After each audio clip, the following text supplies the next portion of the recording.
Hello again, everyone. Edwin Learnard back once again. In this YouTube astrological segment, I'm going to be giving you my Libra April 2019 horoscope forecast, part 2 of 2. And yes, this does apply and pertain to the sun, moon, and ascendant. Excuse me. Anyway, people, first thing up is, as far as April goes, Venus will be in Aries from the 20th until the 30th. So the 7th house is what will be emphasized and highlighted. At this time, this could be about Aries relationships. They could be Aries sun, moon, or ascendant people, or simply ones that embody Aries characteristics that might figure prominently in legalities, partnership situation. It could be something that might lead to like a significant other situation, or it might be a time where if you're unattached at this time, Libra, where you might connect with an Aries sun, moon, or ascendant, or one that embodies Aries characteristics for a sustained relationship, an actual protracted one, which may lead to marriage. It's also about loving ardently and aggressively as well, and with a lot of enthusiasm, somebody that you might spend a good part of your life with. Now, this could also manifest in impulsive spending on legal battles, and also about valuing courage, fortitude, assertiveness, valor, and aggressiveness in matters with open adversaries, legalities, partnership situations, and also matters connected with competition as well. So, and also you might be, this could also be about enjoying an Aries competition at this time. It could be something with sports, or something very like a combative one, such as karate, something with judo or boxing perhaps. So, and also this could also be really, anyway, next thing I want to get to.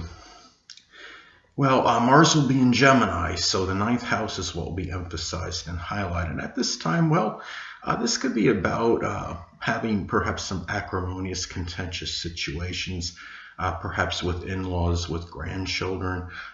Perhaps it could be very strong verbal battles, ones that might actually be very verbose and eloquent, with a lot of harsh Gemini-like witticisms.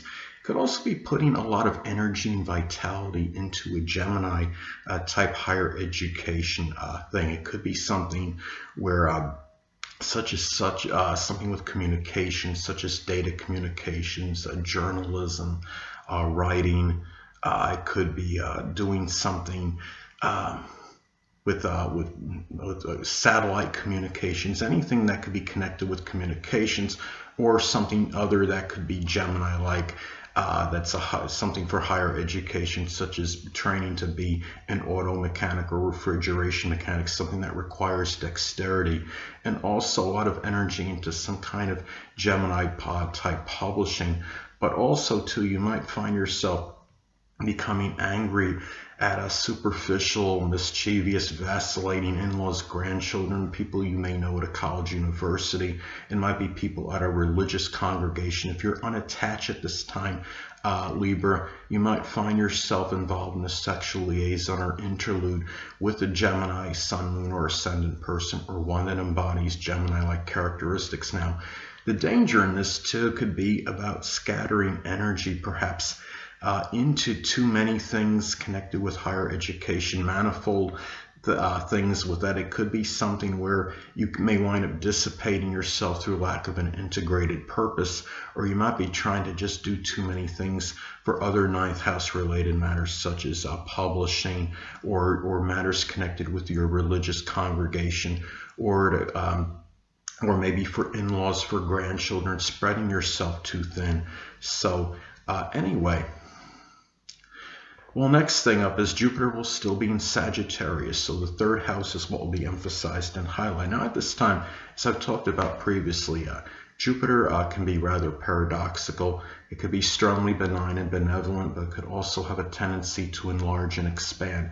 Now, in some cases, this could enlarge and expand rather foolhardy, self-righteous, over-optimistic, reckless behavior with siblings, with cousins, neighbors, and maybe the way you may act toward them as well, and maybe just in your communications in general. Now, on a positive end, though, this could be very fortuitous for perhaps for doing something, writing connected with traveling abroad, or publishing, about publishing, religion, communications about religion. This could also be about a lot of hope and optimism through religious communication, and maybe fortuitous for sports writing as well. If you're a sports fanatic or very enamored with sports and you want to articulate some things connected with it, this could be a very ideal time to do it. Could also expand jocular and jovial communications, and perhaps very fortuitous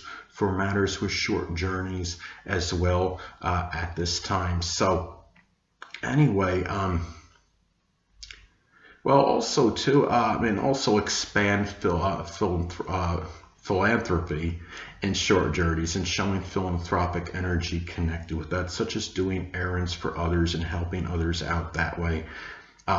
Through traveling, such as driving somebody to a local store. Anyway, next thing up. Well, Saturn will still be in Capricorn, so the fourth house is what will be emphasized and highlighted. Now at this time, well, one way this may manifest, this could be about dealing with limitations and restrictions and matters with your home and family life. It could be the less dominant parent, which is often the mother, people you're close to home with. You might find yourself as well taking care of a sickly or debilitated home or family member, or someone you're close to home with, or the less dominant parent, which is often the mother. It might be something connected with the knees, the bones, or the joints, and it could be making you feel somewhat despondent and melancholy at this time as well. It could also be where you might be really having more responsibilities in fourth house related matters as well, but also about serious foundations, developing serious, consistent foundations, and perhaps too, you might be feeling somewhat despondent or dejected regarding who you are at the core, and also could be in a positive and a lot of responsibility toward premeditation, toward that end, that latter part of life at this time, especially if you're currently in that period as well. And older people might figure more prominently in your emotional security, your home and family life. It could also be, about laborious, consistent work, getting in touch with your roots and your ancestry, and perhaps Saturn traditions, such as something with business or politics, or anything that could be Saturn related. So anyway, it might even be connected with laborious work and responsibility. But anyway, people, next thing up. Well, Uranus will be in Taurus still, so the 8th house is what will be emphasized and highlighted at this time. Well, in some cases, this could manifest in some kind of unusual or unanticipated throat or neck injury, or some issues with the ankles or shins that need surgical work. And a lot of this could be predicated and dependent on aspects this makes to points in your chart. Say this is making an inconjunct to your ascendant, that could give a greater propensity for this, and even difficult aspect, even to like a Saturn, or even I would say Mars, because Mars is connected with surgery, or even Pluto. If this makes an adverse aspect to your natal Mars or Pluto, that could reaffirm this energy or propensity for this. Now, it could also be about using or manifest and using astrology, the internet, computers, electronic means to make a major change or transformation. You might find yourself at this time where you might be dealing with unusual or stubborn, obstinate behavior from people you're in an intimate or sexual relationship with, a shared resources scenario with. Your moral, emotional, monetary support may be somewhat erratic and sporadic. And also Taurus friendships, they could be Taurus sun, moon, or ascendant people, or simply ones that embody Taurus-like characteristics, might figure more prominently in crisis-related matters, moral, emotional, monetary support. It could be shared resources situation, and whether they're actually beneficial or to your detriment. A lot of that could be predicated and dependent on aspects this makes to points in your natal chart. And sextile trine to your natal Jupiter obviously could be very benign, could be very beneficial. Now, say if it makes an adverse aspect to your natal Saturn, or even say like Venus, because Venus is about your money and you're talking about the 8th house is connected with monetary support, they might actually be more to your detriment as far as shared resources go, where you might be actually giving out a lot more than receiving. So anyway, hold on a moment, people.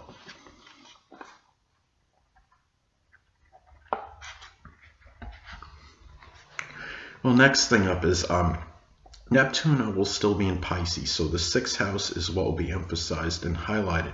Now, at this time, well, one way this may manifest, this could be about the dissipation or dissolving of health. You might find yourself dealing with some kind of a Neptune illness. It could be something connected with the feet, the toes, the lymphatic system. It might be from some inadvertent chemical assimilation. You may even be involved at a chemical spill at your place of employment, or something happens in your daily routine where this takes place, or doing some work with it with an aunt or uncle. And a lot of this could be predicated and dependent on aspects this makes to points in your chart. I mean, if this makes an adverse aspect to your natal Mars, it could be greater propensity for perhaps an accident. Through some kind of accident, this may occur. Now, when you're also talking about Neptune energy, it could be a little bit more lethargic, and it could be, lackadaisical. If you're like, say if this is making, especially say if this is making an adverse aspect to your sun, to your Ascendant, to even your natal Mars, you might feel more like fantasizing and really succumbing to lethargy and inertia, as opposed to actually doing things at this time, especially in your daily routine, your work life. You might feel too that people in the 6th house might be more nebulous and unclear, more so than usual, such as like an aunt and uncle. It could even be people prominent in your daily routine, people you render service to, people at your place of employment.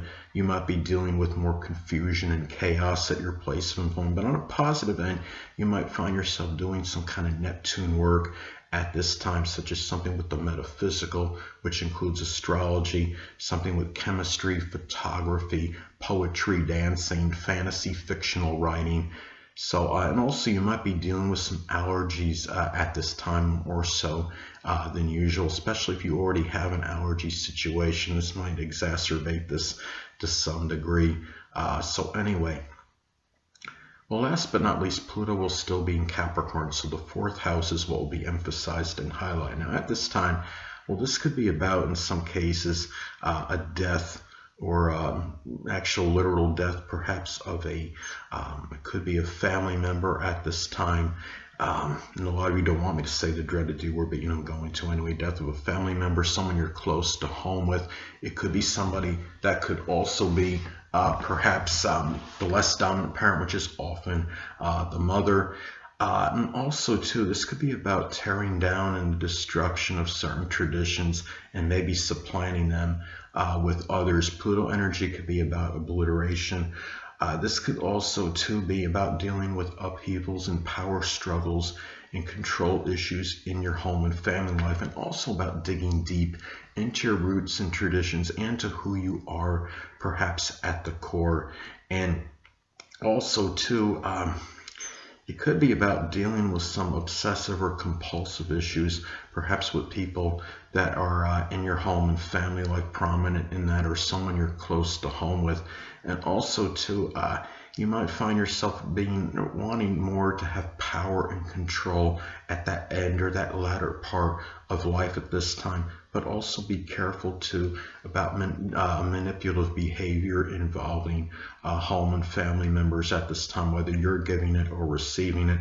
And again, a lot of this could be dependent and predicated on aspects that this makes to points in your natal chart at this time. If this makes, say, an adverse aspect to your natal moon, that could be a key right there to where you might be dealing with more manipulative behavior, perhaps from home family members more so than usual at this time.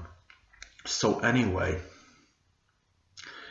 people, that'll conclude this YouTube astrological segment for my Libra April 2019 horoscope forecast, part 2 of 2. And stay tuned next time, where I'll be giving you my my Scorpio April 2019 horoscope forecast, part 1 of 2. Two things I want to get with you on before I head out.